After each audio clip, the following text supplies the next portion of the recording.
bienvenidos a esta tercera sesión de las segundas jornadas sobre la producción normativa de las administraciones públicas.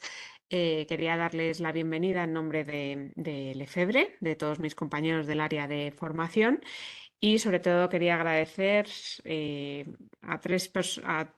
a las instituciones y a todos los que hacen posible esta jornada. En primer lugar, al ICAP, lógicamente, por haber tenido la iniciativa de llevarla a cabo. En segundo lugar, a ustedes, por supuesto, por estar aquí, por compartir una jornada más con nosotros. Y también, por supuesto, a Pilar Cuesta, a la que ya tenemos entre no solo nuestras ponentes, sino nuestras más queridas colaboradores, porque es que es un auténtico placer trabajar con alguien así que siempre te lo pone todo tan fácil y, por supuesto, a nivel técnico es una máquina, si me permiten la expresión. Así que antes de cederle la palabra, aunque me consta que probablemente todos ustedes la conocen, me gustaría comentar una breve nota curricular de Pilar. Pilar Cuesta es letrado del Consejo de Estado con el número 1 de su promoción y también administradora general del Cuerpo de Administradores Generales de la Comunidad Autónoma de Canarias. Es doctora en Derecho, con una tesis doctoral sobre contratación administrativa. Es experta en mediación institucional y corporativa, certificada y oficial, y tiene un posgrado y varios cursos de especialización en temas de sostenibilidad y transformación digital. En el Consejo de Estado es responsable actualmente de la Presidencia de Gobierno, Ministerio de la Presidencia y de Administraciones Públicas y los asuntos en materia de función pública y de administración local. Por eso nos ha parecido, le ha parecido a nuestro director académico, Israel Expósito, que es la persona perfecta para hablarnos sobre las relaciones entre el reglamento y la ley, la cobertura, habilitación y límites. Sin más, le cedo la palabra agradeciéndole hoy que esté aquí, que sabemos que es un día especial, y bueno, emplazándoles a que si cualquiera de ustedes tienen algún tipo de consulta, nos la trasladen a través del chat, porque tanto mi compañera Ana como yo estaremos encantados de resolver cualquier cuestión que pueda surgir. Muchísimas gracias, Pilar, cuando quieras. Pues muchísimas gracias, Ana, por esta presentación tan maravillosa y generosa. Bueno, yo quería agradecer la invitación a participar en este seminario. Me encanta siempre hacer cualquier cosa que tenga que ver con mi tierra. Como dice Ana, hoy es un día especial para mí, hoy es mi cumpleaños y la verdad es que me hace ilusión tener un trocito de Canarias, que estoy en Madrid, aunque fuera de esta manera. Así que me encantará pasar este rato con ustedes. También quería dar las gracias a la directora del ICAP, a María del Pino, y a Israel Expósito por contar conmigo en este programa y a todas las instituciones que participan, así como a todos ustedes. Yo no les veo porque estoy viendo la, gracias que me felicitan por el chat, estoy viendo la presentación, entonces no les veo a ustedes, pero quiero que sepan que si tienen cualquier, o sea, al final dejaré 5 o 10 minutos para intentar generar debate y responder preguntas si las tuvieran. No obstante lo cual, si conforme voy hablando o exponiendo surge cualquier duda, ustedes la preguntan, ponen el micrófono y me interrumpen o lo escriben y después Ana me lo dice. Pero bueno, que no hay ningún problema en ir interrumpiendo y preguntando porque muchas veces se plantean cosas que tienen sentido en el contexto y lo aclaran. Entonces, bueno, como dijo Ana al comienzo, voy a hablar de las relaciones entre el reglamento y la ley, la cobertura, la habilitación y los límites. A ver cómo se mueve esto. Bien. La presentación fundamentalmente constará de las siguientes partes. Por un lado voy a hacer una pequeña introducción en la que explicar cuáles son los orígenes de las relaciones entre la ley y el reglamento, porque yo creo que son importantes tener presentes estos antecedentes, porque muchas veces a la hora de interpretar y aplicar las normas, pues ese recuerdo de las instituciones y el origen, ¿no?, de las instituciones y de dónde derivan ayuda en los casos de conflicto, ¿no? Cuando es sencillo, no hace falta acudir a estos recursos, pues muchas veces aclara, ¿no? La interpretación y la aplicación de las normas. Entonces, bueno, haré referencia por eso al origen de estas relaciones entre la ley y el reglamento, que se remonta a la Revolución Francesa y a cómo se estructura entonces el principio de división de poderes, para después llevar de forma rápida a la regulación actual para esas relaciones, cuál es el marco actual normativo de esas relaciones. Después haremos referencia a las fuentes del derecho administrativo, porque no podemos perder de vista que a la hora de interpretar las relaciones entre la ley y el reglamento no podemos perder de vista que el derecho administrativo es un ordenamiento jurídico propio, pero que se integra a una realidad superior, con lo cual en ocasiones cuando no puede acudir a sus propios contenidos para salvar las lagunas, debe acudir al ordenamiento jurídico general, en el marco del cual ha de interpretarse todo. Después ya nos centraremos en el análisis de la ley y del reglamento. Primero haré referencia a la teoría de la ley, porque la ley es la premisa necesaria del reglamento. El sistema jurídico español no contempla la figura de los reglamentos eh, fuera de una habilitación normativa previa, legislativa, salvo cuando se tratan de reglamentos organizativos, como luego veremos. Y ya nos centraremos en esas relaciones, ¿no? Entre la ley y el reglamento, los principios que rigen esas relaciones, qué consecuencias se derivan de esos principios, porque las hay, y uno de los esenciales es, como decía antes, la necesidad de cobertura. Y entonces, pues abordaremos el análisis de qué es la cobertura reglamentaria, o sea, para dictar un reglamento, la cobertura legal de la potestad reglamentaria y el cuándo y el cómo de la misma.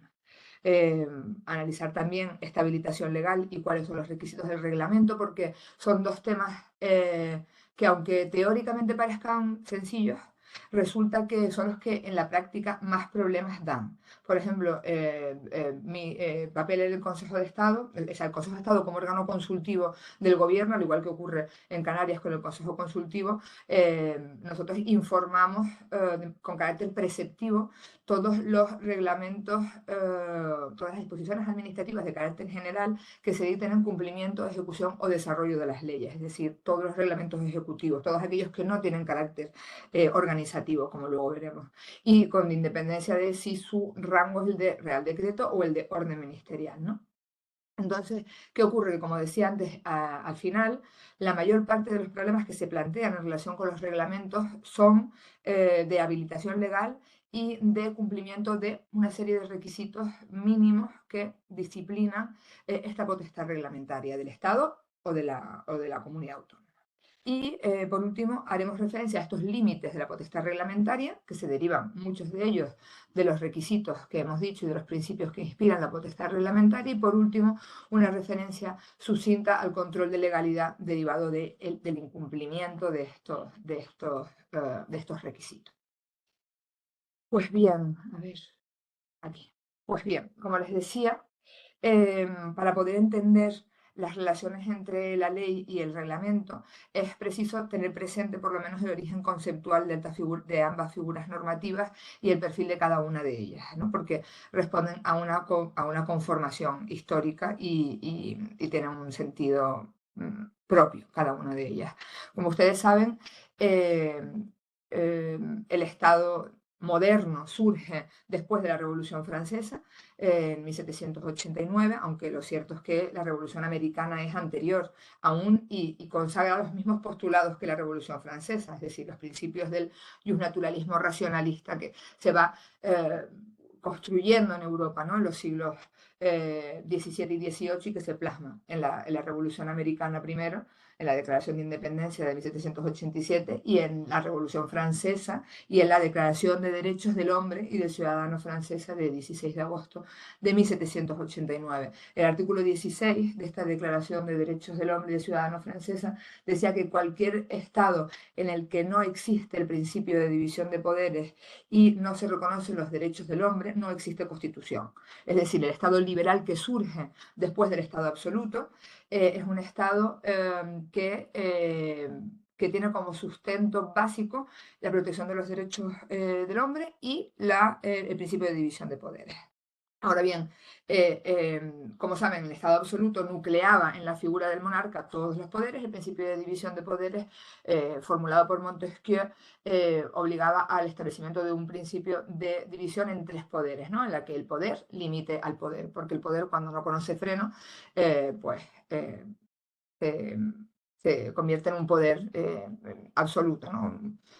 Como decía Lowenstein, el poder corrompe y el poder absoluto corrompe absolutamente. Bueno, pues este principio de división de poderes se interpreta en un primer momento de una forma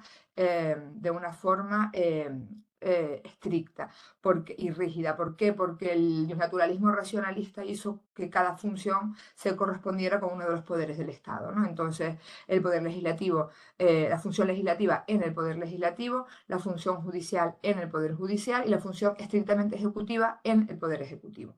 Pero como también luego haremos referencia más adelante con mayor detenimiento en función del asunto concreto, lo cierto es que este principio de división de poderes va modulándose a lo largo de los siglos. Por un lado, porque aunque al Poder Ejecutivo le correspondía la función ejecutiva, es decir, de ejecutar las leyes estrictamente, lo cierto es que siempre quedó un reducto último de facultad normativa que quedó en ese Poder Ejecutivo. Por otro lado, no todos los países la interpretación del principio de división de poderes se realizó en los mismos términos. En algunos países la interpretación fue rígida y en otros países se admitió una interpretación flexible del principio de división de poderes que permitió el reconocimiento de mayores esferas de poder normativo al poder ejecutivo, que también luego haremos referencia a supuestos específicos para que entiendan figuras concretas que existen en la actualidad, para no hacer todo un excursus tampoco histórico. Y lo cierto es que, bueno, que al final la evolución del Estado, ¿no? que como saben nace como Estado liberal de derecho, un Estado abstencionista cuya función era fundamentalmente de garantía, ¿no? De garantía de los derechos, de garantía del principio de división de poderes y de garantía de la libertad, de la igualdad y de la propiedad. Es un Estado que evoluciona a lo largo del siglo XIX, donde, como saben, surgen todos los postulados del Estado social, tienen lugar las oleadas revolucionarias de 1820, 1830, 1848, nace el movimiento proletario y bueno, se va consagrando después de muchos movimientos, movimiento marxista, etcétera. 1870, revolución industrial, surge el Estado social de derecho. Y ya después de las guerras mundiales, el Estado democrático de derecho, y por eso hoy España se constituye como un Estado social y democrático de derecho que propugna como valores fundamentales del ordenamiento jurídico la libertad, la justicia, la igualdad y el pluralismo político, ¿no? Que establece el artículo 1.1. Entonces, ¿qué ocurre? Que en esta evolución del Estado, el Estado va cambiando como consecuencia de numerosos avatares y esa división radical entre poderes se diluye.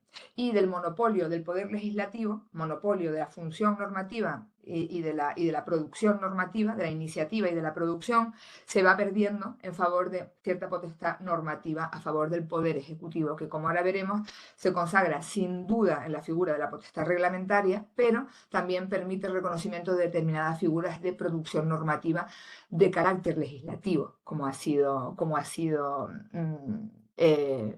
el decreto ley, por ejemplo, que luego veremos.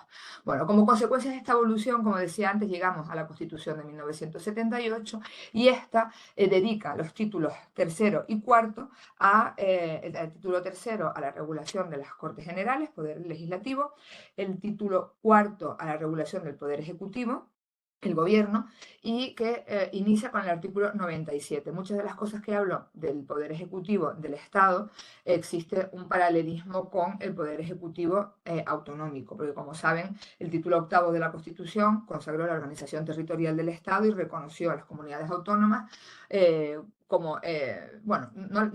la Constitución no reconoce a las comunidades autónomas como entidades políticas, como entidades autónomas dotadas de autonomía política, pero sí vino a afirmar que el Estado español se organiza territorialmente en municipios, provincias y las comunidades autónomas que se constituyan y que tales entidades dispondrán de autonomía para la gestión de sus respectivos intereses, el artículo 137. Entonces,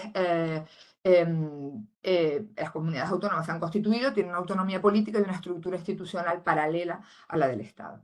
Entonces, como decía, aunque haga mucho más referencia a la Constitución, porque esta ponencia habla de la, ¿no?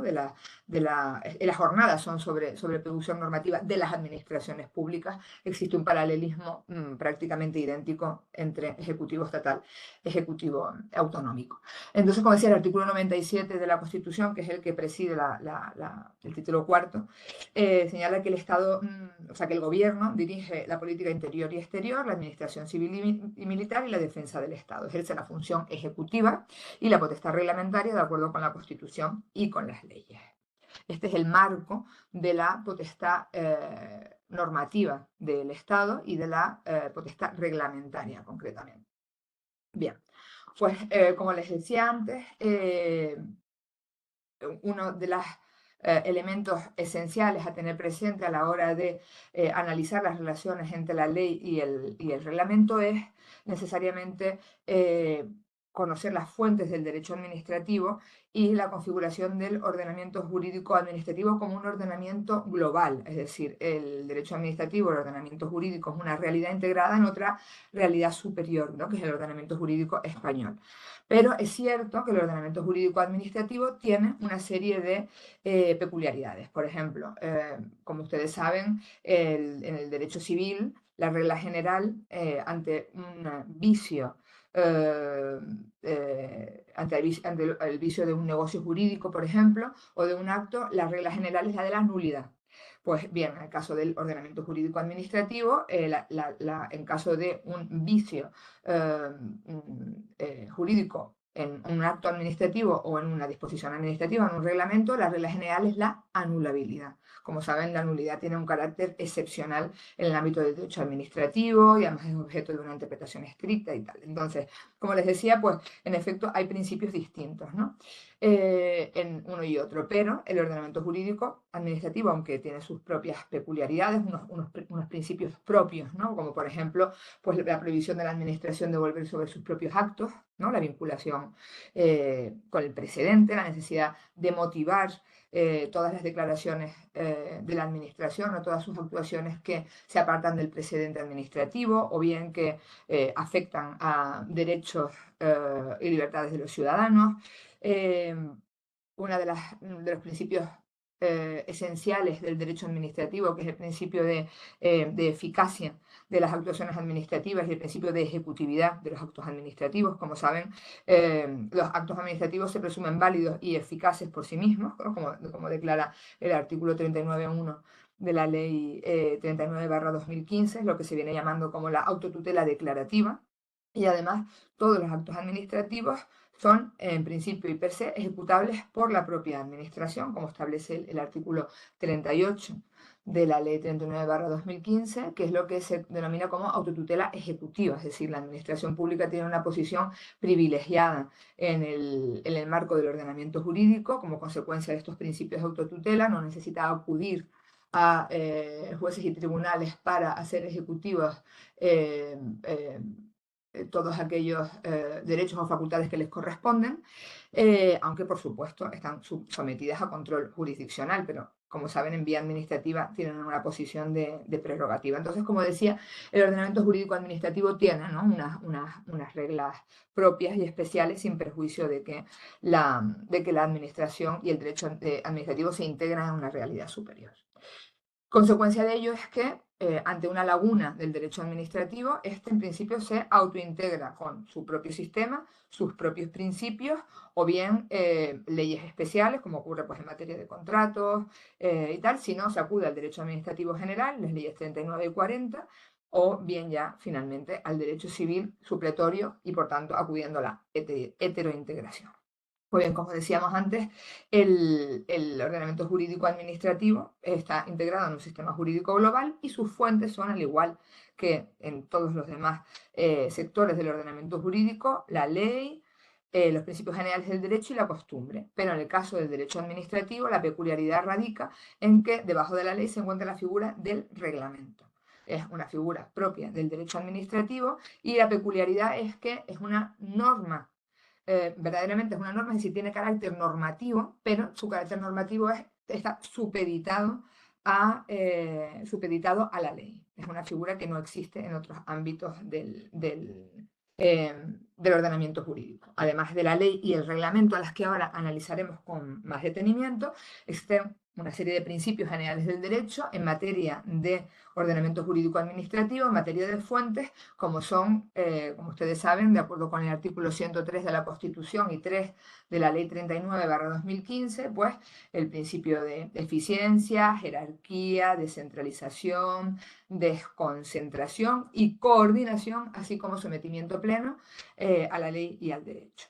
Además, el artículo 4 de el artículo 66 de la Ley Canaria de Presidencia y Gobierno, la Ley 4/2023, establece además los principios de necesidad, proporcionalidad, seguridad jurídica, transparencia y eficiencia. Y por último, y en cuanto a la costumbre, como saben, vincula en todos los ámbitos del ordenamiento jurídico, de acuerdo con el orden jerárquico de las fuentes que hemos señalado, pero en el caso del ordenamiento jurídico administrativo, pues vincula más que en otros ámbitos, porque, como saben, la administración pública actúa vinculada por el precedente, y así lo establece el artículo 35.1c de la Ley 39/2015, que obliga a motivar cualquier actuación administrativa que se aparta del precedente. ¿Por qué? Porque como la administración pública se encuentra investida de tantas prerrogativas, como decíamos antes, la autotutela declarativa, la autotutela ejecutiva, pues la existencia de un precedente administrativo comporta para los administrados una sensación de seguridad jurídica que nos ayuda a operar en el ámbito de la confianza legítima. De manera que si la administración actúa de una manera distinta, debe motivar esta actuación para no vulnerar, no agredir esos principios de seguridad jurídica y de confianza legítima en el marco de los cuales, operamos los administrados, ¿no? Entonces, bueno, como decía antes, es importante retener que el ordenamiento jurídico administrativo es una unidad estructural, no es un simple agregado de normas. El ordenamiento jurídico precede a la norma y hay que tomarlo en consideración con carácter general a la hora de interpretar estas relaciones entre la ley y el reglamento. Y también en relación con estas fuentes del derecho administrativo, hace referencia a dos principios fundamentales. El primero de ellos, el de reserva de ley, al que ahora haremos referencia con mayor detenimiento, pero que es un principio esencial del ordenamiento jurídico español, en el que no existe principio de reserva reglamentaria, de manera que cuando se reconoce potestad normativa eh, al, eh, al gobierno y no existe una reserva de ley específica en esa materia, se entiende que puede desarrollarse una actividad reglamentaria por parte del Poder Ejecutivo, si bien, como ahora veremos, ahí se plantea el problema de la habilitación previa o no. Y por otro lado, también el principio de jerarquía normativa, que en el ordenamiento jurídico español reviste cuatro dimensiones distintas, ¿no? La dimensión vertical, que es el principio de jerarquía normativa puro, está la Constitución, la ley, el reglamento, etc. Después tiene una dimensión horizontal, que es el principio, por ejemplo, de competencia, es decir, la reserva de ley opera, por ejemplo, en el caso de las relaciones entre el Estado y las comunidades autónomas, las relaciones entre las normas estatales y autonómicas es en función del principio de competencia, a quién le corresponde la competencia para regular una materia, ¿no? No es jerarquía normativa pura.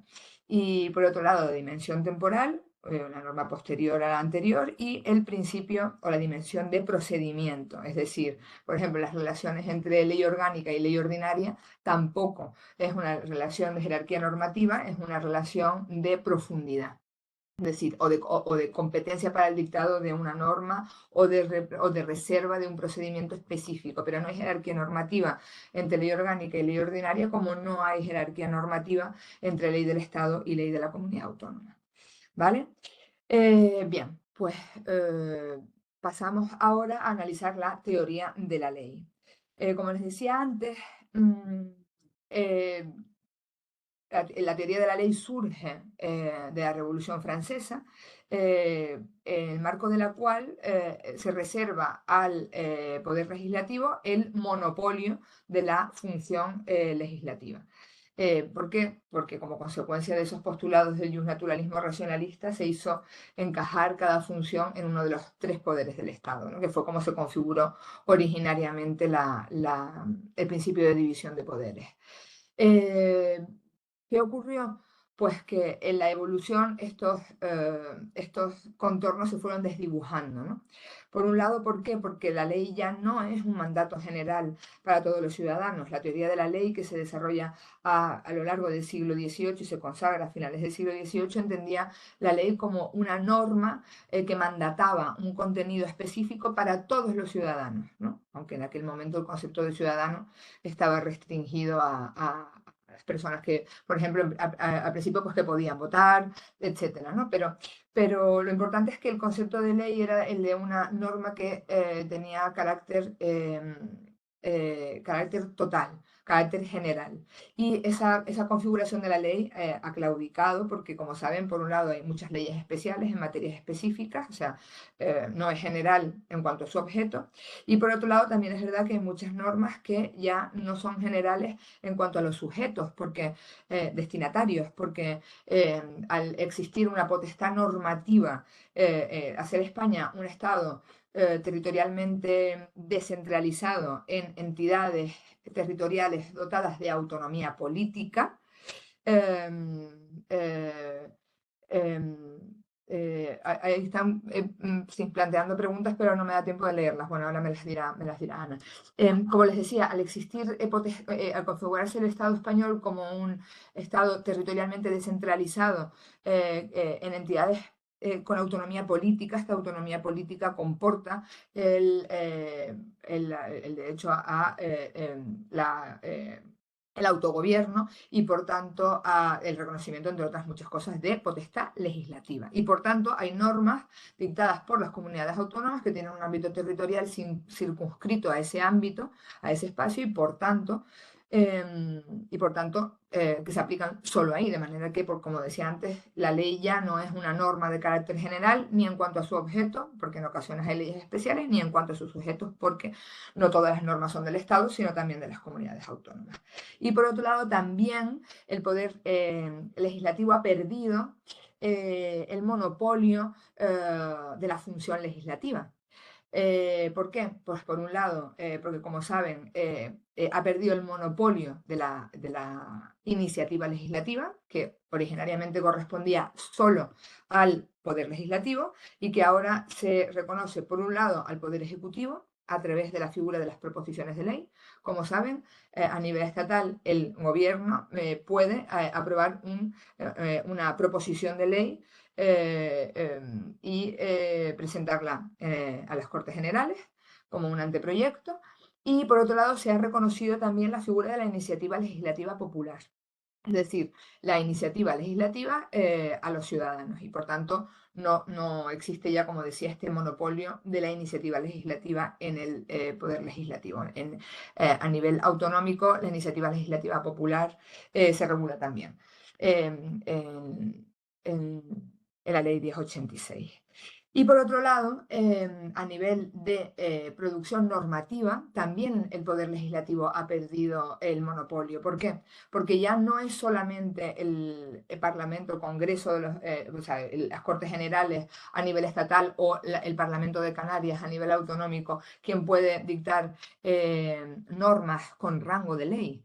Es que esta producción normativa, este monopolio se ha perdido porque han aparecido dos figuras que comportan la facultad de producción normativa por parte del Poder Ejecutivo. Es decir, por un lado, los decretos legislativos y por otro lado, los decretos leyes, ¿no? Aparte de, como decíamos antes, la potestad reglamentaria, porque la potestad reglamentaria también comporta producción normativa, pero de normas con valor subordinado a la ley o supeditado a la ley.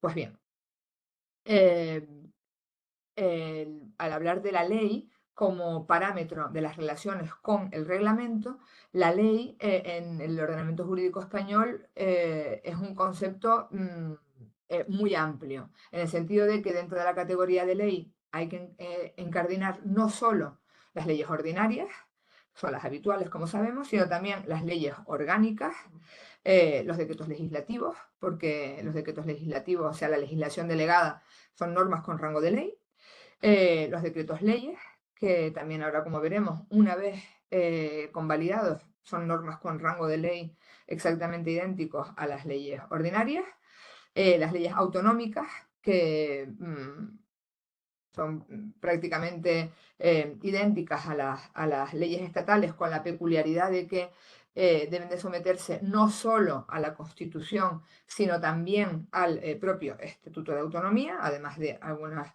peculiaridades que ahora abordaremos, y el reglamento que se encuentra en una posición supeditada o subordinada a todas ellas, y que es una norma de valor subordinado a la ley.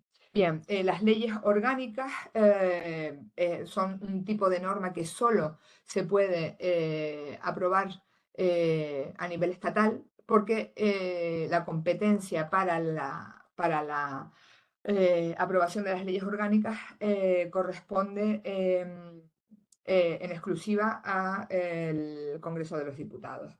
Entonces, bueno, pues solamente pueden dictarse a nivel estatal, y existen una serie de materias específicas en las cuales se exige que esta materia sea regulada por ley orgánica.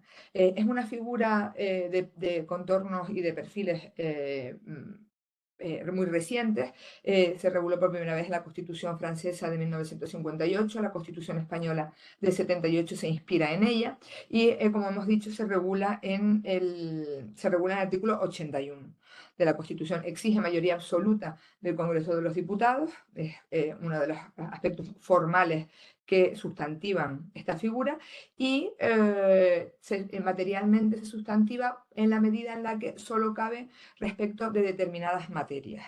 Pero no solamente cabe respecto de estas materias, sino que es que estas materias solo pueden regularse a través de ley orgánica, como por ejemplo, cuáles los estatutos de autonomía de las comunidades autónomas necesariamente precisan de aprobación por ley orgánica, lo cual comporta a su vez una mayoría cualificada, lo que, como decíamos, esta mayoría absoluta del Congreso, pues blinda, ¿no?, en cierta medida la modificación de este tipo de normas de las leyes orgánicas. Y en el caso de los estatutos de autonomía, pues hace falta, además de una aprobación dentro del legislativo de las comunidades autónomas, hace falta también la aprobación de esa reforma del Estatuto de Autonomía o de esa aprobación por ley orgánica.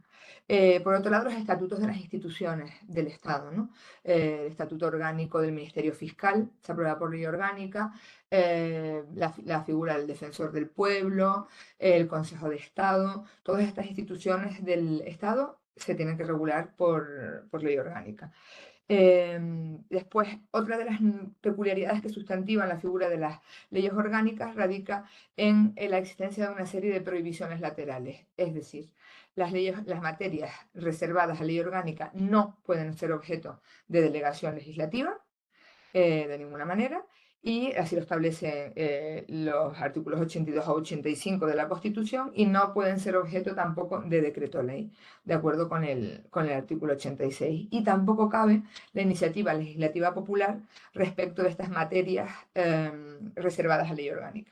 La figura de la iniciativa legislativa popular es interesante porque es un instrumento que modula el control que de alguna manera los ciudadanos podemos hacer del gobierno, ¿no?, de los poderes públicos y de las políticas que están desarrollando, ¿no?, del programa político que están desarrollando. Cuando surge la revolución, después de la Revolución Francesa, cuando surge el Estado, como les señalaba antes, los postulados que se aplican en materia de democracia y de soberanía son en un primer momento los propios de la democracia directa, ¿no?, rusoniana, los conceptos, como les decía antes, de un naturalismo racionalista por un lado, de Montesquieu y de Locke, y por otro lado todo el pensamiento político de Rousseau se plasma en ese Estado que surge a finales del siglo XVIII. ¿Qué ocurre? Que Rousseau tenía una idea idílica, ¿no? Como saben, del estado de naturaleza, del pacto de sociedad y de la figura de la democracia directa como una forma de relación de representantes y representados en la que no hay intermediación ninguna. ¿Qué ocurre? Que este tipo de democracia directa fue irrealizable y surge entonces la figura de la democracia representativa, ¿no? A través de representantes que son elegidos para desarrollar los programas políticos con los que han captado el voto de los electores. ¿Qué ocurrió? Que en los primeros momentos de desenvolvimiento de este tipo de democracia representativa se puso de manifiesto que no había forma humana de controlar la actividad política de los gobiernos hasta que no había nuevas elecciones, ¿no? En cada legislatura, de los años que fueran, no había forma de intervenir. Entonces surge así lo que se llama la democracia semi-representativa o democracia mixta, y es que sobre un sistema de democracia representativa se introducen elementos de democracia directa que permiten esta participación ciudadana en la toma de decisiones públicas y por tanto atempera pues esa distinción, esa ruptura total entre representantes y representados. Por ejemplo, el derecho de petición, el plebiscito, el referéndum y, como les decía ahora, la iniciativa legislativa popular. Entonces es una figura muy interesante de la que se hace un uso menor del que yo creo que podría hacerse y llevarse a cabo y que, como les decía antes, tiene un amplísimo ámbito objetivo porque salvo las materias reservadas a ley orgánica se puede, en principio, articular sobre prácticamente todo. Existen otras materias también limitadas a la iniciativa legislativa popular, por ejemplo, materia impositiva, tributaria, pero bueno, es una figura muy, muy interesante. Eso en cuanto a las leyes orgánicas, que me gusta mucho la teoría de la ley y me expando.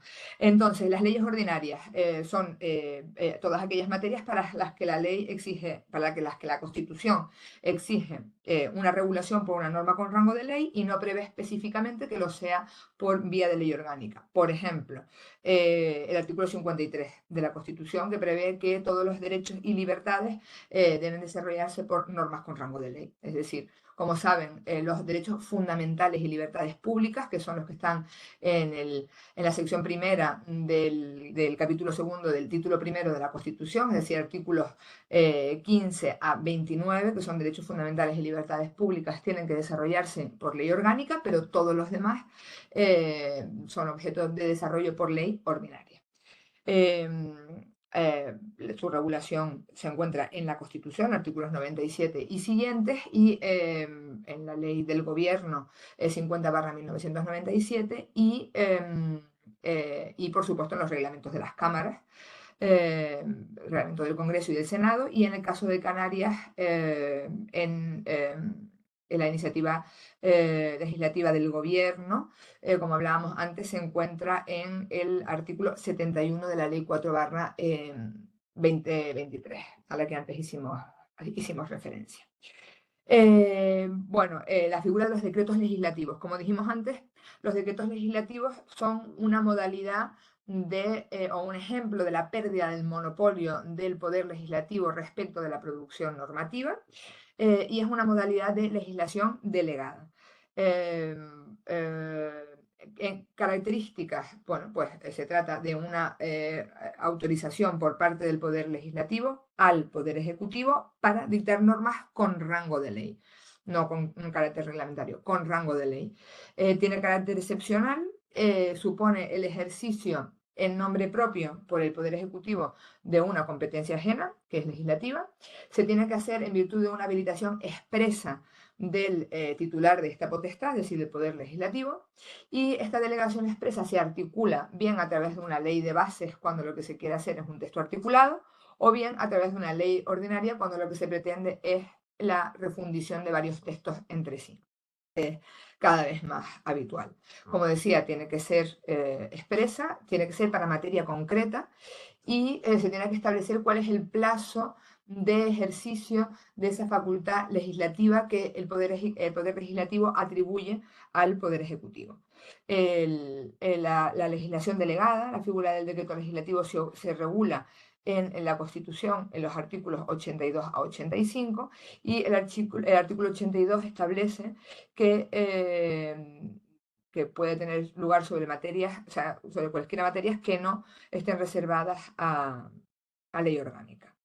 Y además el control de esta figura se articula de dos maneras distintas. Es decir, hay un control intravides de la delegación, es decir, un control de la constitucionalidad de la delegación, es decir, si esa delegación que ha hecho el Poder Legislativo en favor del Poder Ejecutivo respeta el marco establecido por la Constitución, en cuyo caso este control de inconstitucionalidad de la delegación corresponde al Tribunal Constitucional, y luego hay un control ultravides de la delegación, es decir, qué uso hace el Poder Ejecutivo de esta delegación de potestad legislativa que le atribuye el Poder Legislativo, que es un control de legalidad del decreto legislativo y que se articula a través de la jurisdicción contencioso administrativa. Los decretos legislativos existen también a nivel autonómico y se regulan y se contemplan en el artículo 75 de la Ley 4/2023.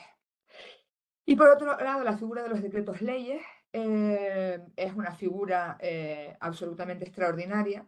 Los decretos leyes son una forma de producción normativa que habilita al gobierno para que en circunstancias de extraordinaria y urgente necesidad pueda dictar normas con rango de ley. Es extraordinaria, o sea, la potestad en sí misma, la configuración de esta figura es excepcional porque al final se están atribuyendo potestades legislativas al Poder Ejecutivo sin ni siquiera una habilitación previa por parte del Poder Legislativo.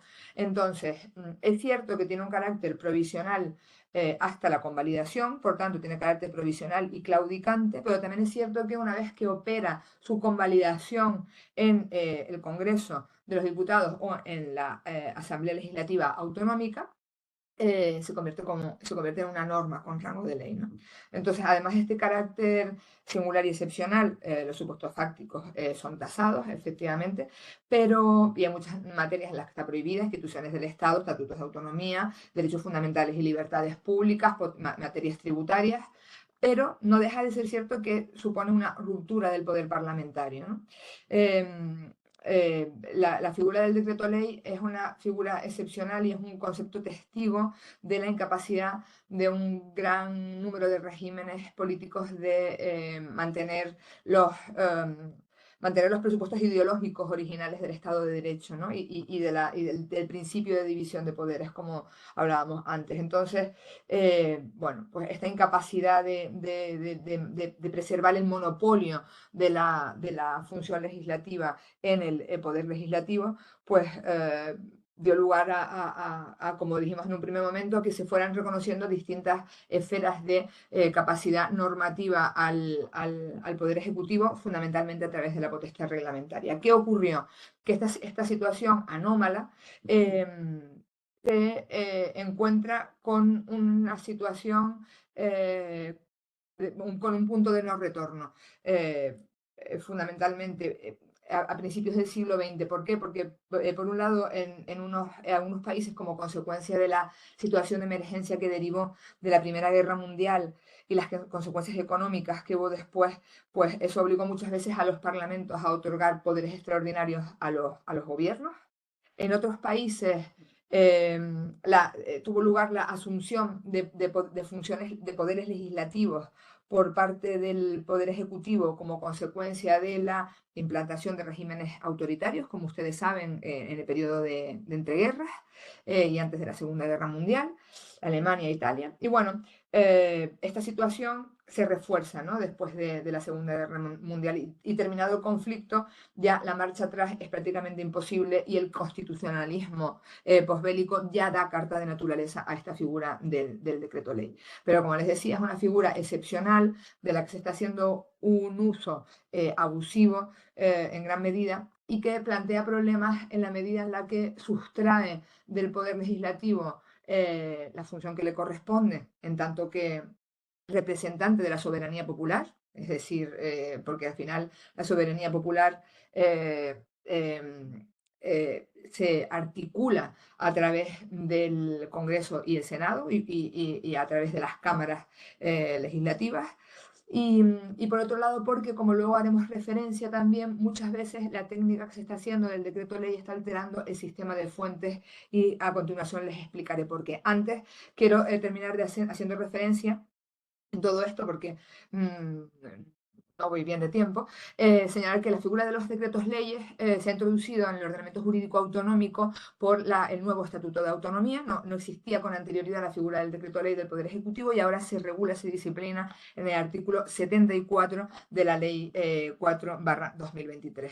En cuanto a las leyes autonómicas, como decía antes, es importante tener presente que las leyes autonómicas son normas con rango de ley exactamente iguales que las leyes del Estado, con la única peculiaridad de que además de observar la Constitución como marco jurídico esencial, también tiene que someterse a su estatuto de autonomía y, por otro lado, que se mueven en un ámbito competencial específico que es el propio de la comunidad autónoma y que como tal viene establecido en el estatuto de autonomía. Y por último, que las relaciones entre la ley estatal y la ley autonómica no son de jerarquía normativa, sino de competencia.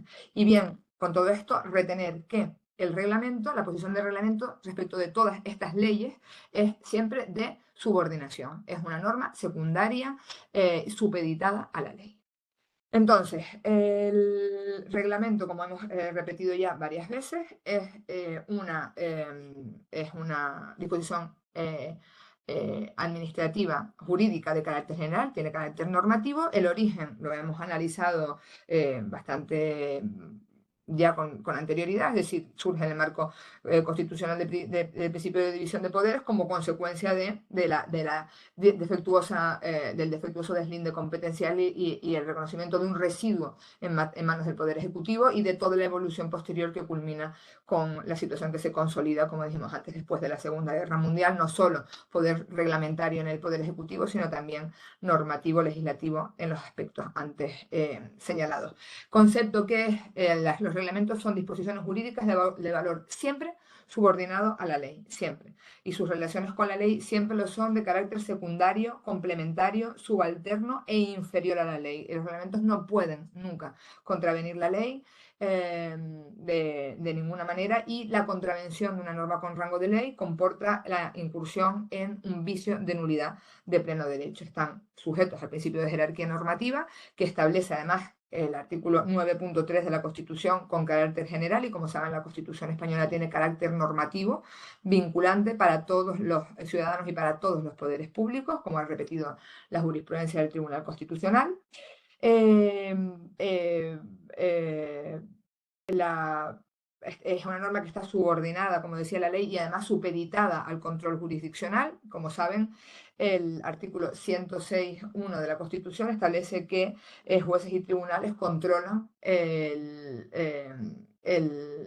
la actuación, el ejercicio de la función, el ejercicio de la potestad reglamentaria. ¿Vale? Después, son disposiciones que no pueden contravenir ni la Constitución ni la ley y, cuya subordinación a la ley se evidencia, entre otras muchas razones, en que es necesario que que la facultad de dictar normas reglamentarias esté expresamente prevista en una norma con rango de ley, salvo cuando estamos ante reglamentos organizativos. ¿Vale? Entonces, el principio de jerarquía normativa opera respecto de la ley respecto de la ley y de la Constitución, ley, reglamento, es decir, no puede vulnerar, pero también existe el principio de jerarquía normativa dentro de los reglamentos. El artículo 24.2 de la Ley del Gobierno distingue entre las disposiciones aprobadas por Real Decreto del Presidente del Gobierno o del Consejo de Ministros y las órdenes ministeriales que están supeditadas a las anteriores. Hay jerarquía normativa dentro de los propios reglamentos. Y también en el ámbito autonómico, el artículo 78 de la Ley 4/2023 diferencia entre las disposiciones aprobadas por decreto del Gobierno, de la Comisión Delegada o del presidente del Gobierno, pero en el ejercicio de competencias que le atribuyen al presidente como por el Estatuto de Autonomía o por leyes, y debajo las disposiciones aprobadas por decreto del presidente o mediante orden. Bien. Clases de reglamentos. Bueno, los reglamentos pueden ser distintos en función se pueden clasificar en función de su origen, administración territorial, pues reglamentos estatales o reglamentos autonómicos, o bien en función de si provienen de administraciones independientes, que en ocasiones tienen potestad reglamentaria, como el Banco de España o la Comisión Nacional del Mercado de Valores, en relación con sus relaciones con la ley. eh, Pueden ser ejecutivos, es decir, están dictados en habilitación y de acuerdo con la ley, están dictados fuera de la ley, que son los organizativos, o contra la ley, que no existen en la actualidad, pero conceptualmente sí. En relación con los reglamentos ejecutivos y los reglamentos organizativos, voy a hacer referencia a una figura vinculada con la forma de relación que tiene la potestad reglamentaria respecto de la ley, la vinculación positiva y la vinculación negativa. Esta configuración responde a dos modelos teóricos que se desarrollaron a lo largo del siglo XIX y que se planteaba cómo operaba la potestad reglamentaria respecto de la ley. Es decir, está el principio de vinculación positiva, que parte del principio de que todo aquello que no está permitido se entiende prohibido. En la máxima latina, quae non sum permissae prohibita intelliguntur. Y entonces se entiende, conforme a este principio de vinculación positiva, que el reglamento no puede disciplinar ninguna materia, salvo que esté expresamente habilitada al respecto. Bueno, esto es un modelo teórico, como les decía, que se estableció en un momento determinado en Austria y en la Ley Fundamental de Bonn, pero que ha inspirado el ordenamiento jurídico español. Y luego está el principio de vinculación negativa, es decir, bueno, pues todo lo que no está expresamente prohibido se entiende permitido para la potestad reglamentaria. Es otra modalidad conceptual desarrollada por Stahl en Alemania, pero que es un modelo, como decía, conceptual. Estos dos modelos extremos han influido en la organización de la potestad reglamentaria en España, de manera que opera.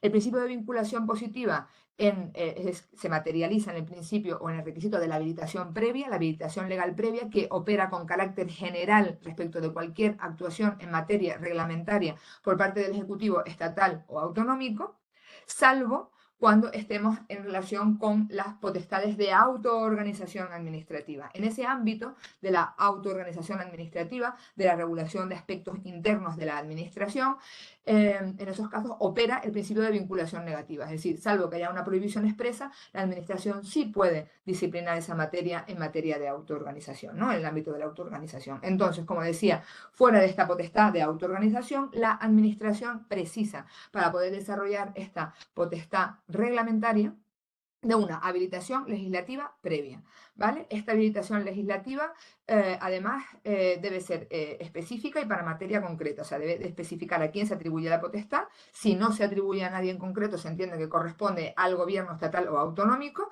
es decir, como órgano colegiado, no a los ministros o a los consejeros como órganos independientes. En segundo lugar, se somete a un procedimiento determinado que ahora vamos a analizar sucintamente y es objeto de una regulación específica respecto a los artículos 22 y siguientes de la Ley 50/1997 y en el caso autonómico de la comunidad autónoma en el artículo 76 y siguientes de la Ley 4/2023. Aquí los trámites no voy a analizarlos porque los tienen en la ley y los leen fácilmente. Como peculiaridad, señalar que tanto la ley estatal como la ley autonómica prevé que en el caso de reglamentos de autoorganización, cuando se desarrollan potestades internas de la administración, no son necesarios los trámites de consulta previa, ni de audiencia, ni de información pública. Esta regulación de la potestad reglamentaria es muy estricta porque como veremos, el incumplimiento de esta habilitación previa vicia de nulidad el reglamento y la no observancia del procedimiento también proyecta nulidades sobre los reglamentos. Supuestos especiales y reales. Pues mira, la autorización per saltum, es decir, en ocasiones la ley, que como saben tiene que habilitar previamente esta potestad reglamentaria, en ocasiones reconoce la potestad de desarrollo reglamentario per saltum, es decir, en vez de atribuirla al gobierno como órgano colegiado, que decíamos antes que es lo normal, mediante un real decreto del Consejo de Ministros, habilita directamente per saltum, saltando al gobierno, a un ministro determinado. Pues aquí les traigo un ejemplo. Los Reales Decretos Leyes 5/2023 y 6/2023, que como saben se aprobaron en extremis en enero, han introducido numerosas modificaciones en muchas leyes, la Ley de Bases de Régimen Local, la Ley 40/2015, Ley de Función Pública, o sea, el Estatuto Básico del Funcionario Público, han introducido, han modificado muchas normas, ¿no? A nivel estatal y en gran medida como consecuencia de la necesidad de cumplir con los objetivos de los compromisos de España con la Unión Europea en relación con el Plan de Recuperación y Resiliencia y la aplicación de del mecanismo de recuperación y la aplicación de fondos. ¿Qué ocurre? Que en estos reales decretos leyes hay muchísimas autorizaciones per saltum a los ministerios, a los ministros. Y entonces, bueno, pues esto en realidad, como les decía antes, altera el sistema de fuentes natural que está previsto en la Constitución española, que es ley, reglamento. Y se está operando una modificación del sistema de fuentes en el que reales decretos leyes, que como decíamos antes tienen carácter excepcional, autorizan per saltum a órdenes ministeriales. Y esto está generando problemas de implementación.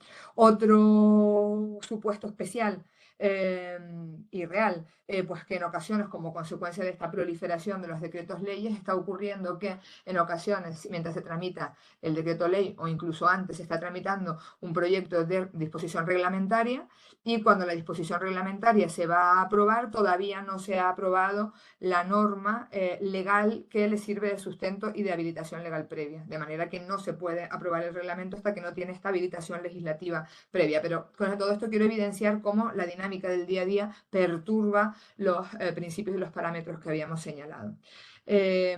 Otro supuesto especial, pero real, la modificación de órdenes ministeriales mediante Real Decreto y de Real Decreto mediante orden ministerial.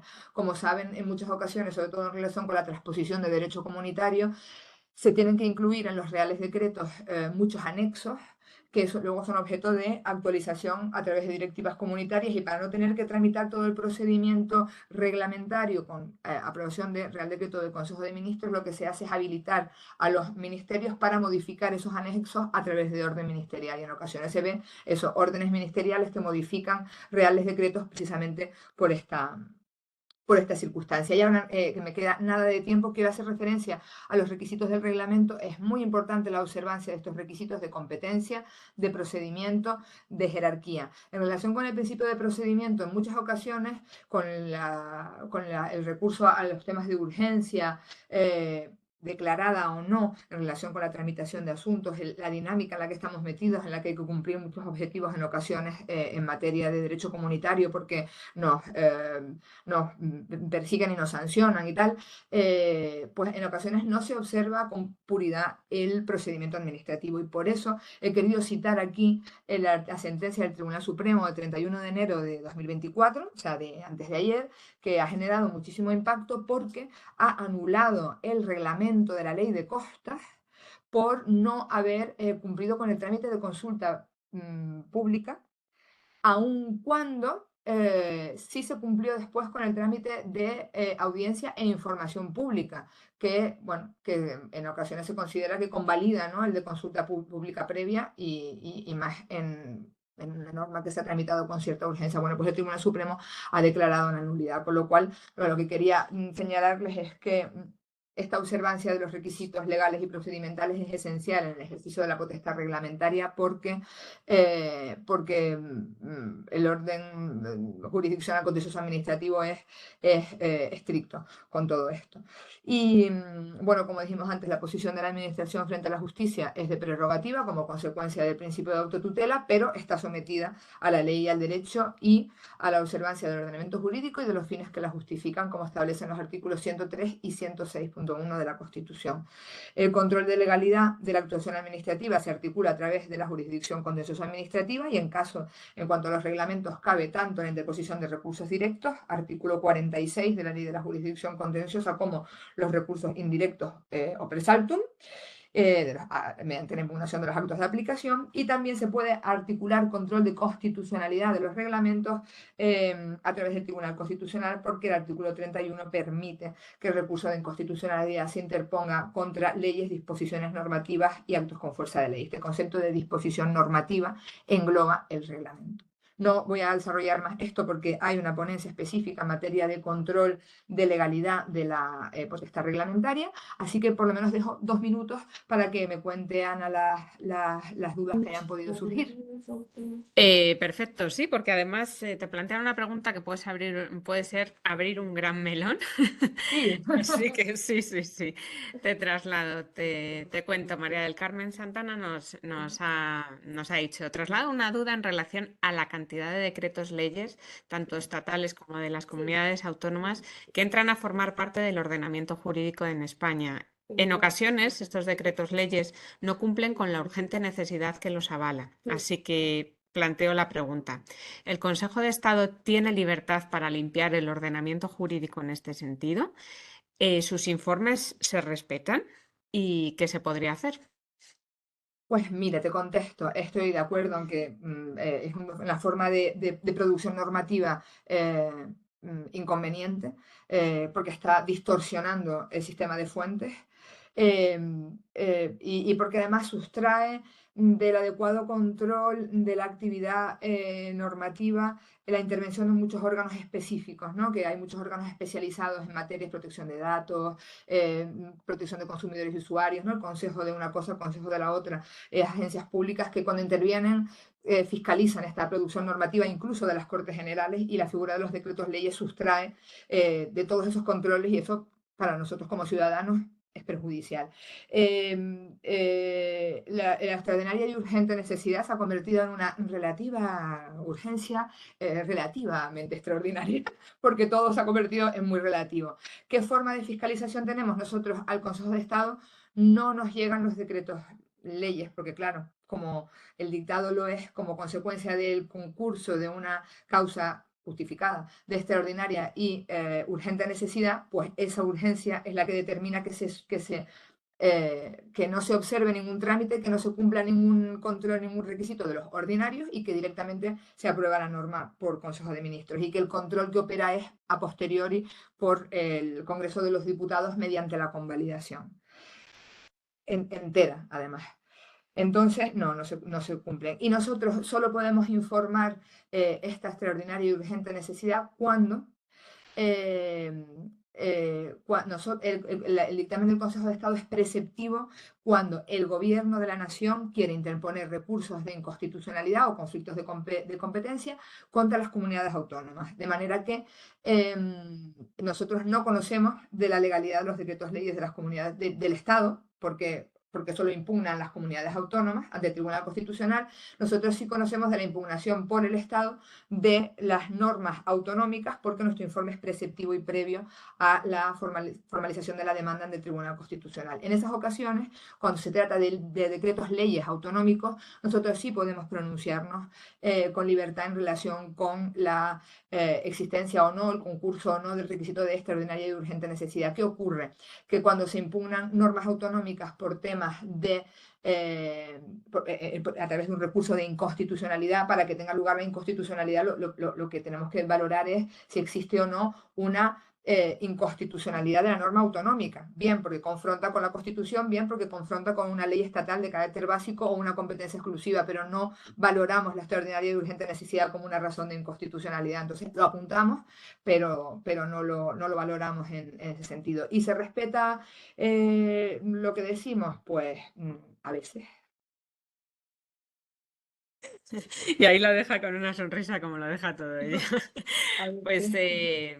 nada, no ha entrado ninguna otra pregunta. De hecho, la misma persona que había formulado la pregunta decía, ya lo ha ido aclarando a lo largo de la ponencia, pero bueno, sí que me parecía que al final era uno de los ejes transversales de lo que habías estado comentando a lo largo de toda esta sesión, así que Claro. no venía mal un recordatorio.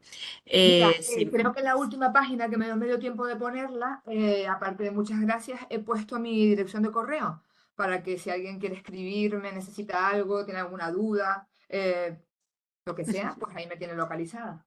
Fenomenal. Pues de todas formas, si no buscamos esa dirección de correo, la ponemos ahora en el chat para que a todo el mundo le quede Perfecto. constancia.